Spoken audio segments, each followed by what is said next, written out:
day, everyone. We are Group 6 from BSHM 2D. For our subject, Gender and Society, our topic for today is masculinity.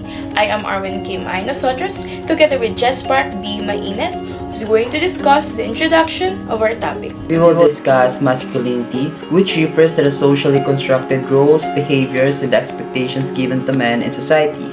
This topic is important because masculinity influences how men think, act, and relate with others, especially women and in the community. To present the objectives of this topic, so at the end of this topic or presentation, we aim to first explain what masculinity is, second, identify the main ideas and concepts related to masculinity, third, discuss important theories and persons connected to masculinity, and fourth, apply the topic to a real-life issue in the Philippines. Outline. So our discussion will cover the meaning of masculinity, its main ideas, key concepts and theories, important persons, application in Philippine society, and the possible solution. Without further ado, let us now discuss what is meant by masculinity. So masculinity refers to the characteristics and behaviors that society considers appropriate for men, such as being strong, independent, and emotionally tough. These traits are not natural but learned through culture, family, school, and media. Let us break it down. So first is in culture. Different societies define masculinity differently. What's manly in one place might not be in another. Second, in family. Upbringing shapes our views of masculinity. Parents, siblings, and relatives influence what we think is normal for men. Third, school and peers. Social interaction teaches how to be a man. Peer pressure and educational environments play a big role. Media and movies. TV and social media often portray masculinity in specific ways, influencing our perceptions. The main ideas of our topic or our report.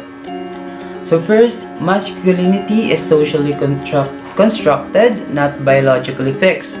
There are different types of masculinities, not only one. Masculinity is connected to power and gender inequality. Media and culture shape how men should act.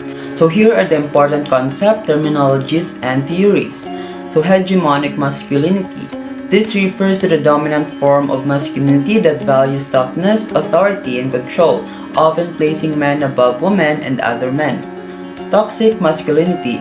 This refers to harmful masculine traits such as aggression, emotional suppression, and dominance that can lead to violence and unhealthy relationships.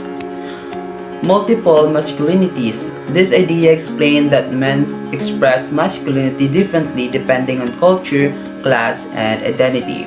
So to explain the important persons related to our topic, here is Miss Arwin Kim I. Nosotros. Let me introduce you to important persons related to masculinity.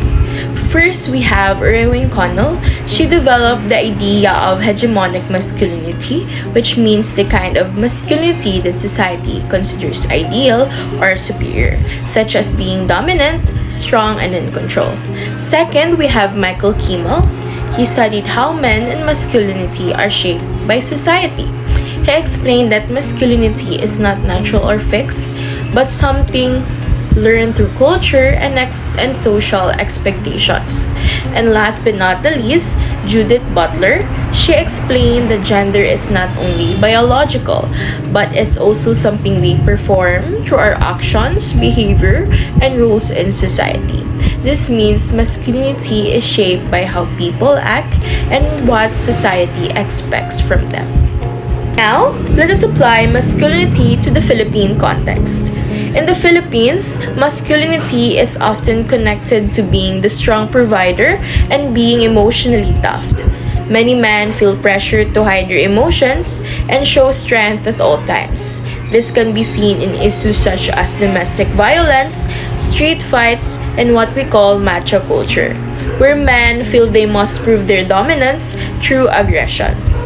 This situation shows us that traditional masculinity can contribute to gender inequality, violence, and even mental health problems among men.